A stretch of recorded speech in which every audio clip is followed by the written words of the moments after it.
Capacitor মূলত দুই প্রকার, এক হচ্ছে গিয়ে পোলার এবং হচ্ছে নন পোলার। যেহেতু পোলার ক্যাপাসিটার আমাদের মোবাইলে এখন আর ইউজ করা হয় না, সেহেতু আমরা শুধু আলোচনা করব নন পোলার ক্যাপাসিটার নিয়ে। নন পোলার ক্যাপাসিটার হচ্ছে আবার দুই প্রকার, নর্মাল ক্যাপাসিটার এবং হচ্ছে টার্মিনাল ক্যাপাসিটার।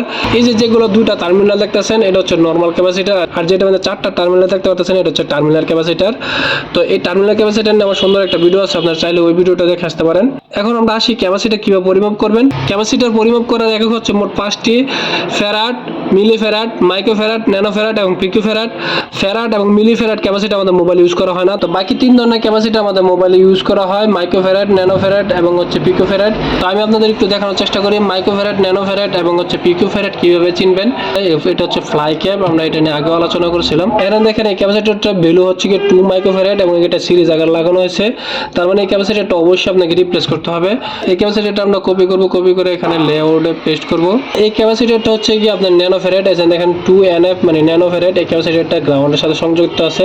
এই ক্যাপাসিটারটা আপনার রিপ্লেস না করলেও চলবে। পিকো ফ্যারাড ক্যাপাসিটার আপনার অধিকাংশ সময় হচ্ছে নেটওয়ার্ক সেকশনে পেয়ে যাবেন। আমি ক্যাপাসিটার কপি করে পেস্ট করি। এই যে 33PF লিখলে এফটা মনে লিখতে ভুলে নাই। তো এটা হচ্ছে 33 পিকো ফ্যারাডের এই ক্যাপাসিটারটা দেখেন সিরিজ আকারে লাগানো হচ্ছে, তার মানে এই ক্যাপাসিটারটা আপনাদের রিপ্লেস করতে হবে। তো আশা করছি সংক্ষিপ্ত বিষয়টা আপনারা বুঝতে পেরেছেন। ভিডিওটা ভালো লাগলে অবশ্যই নিজের অলে শেয়ার দিয়ে রাখবেন। সবাইকে ধন্যবাদ। আসসালামু আলাইকুম।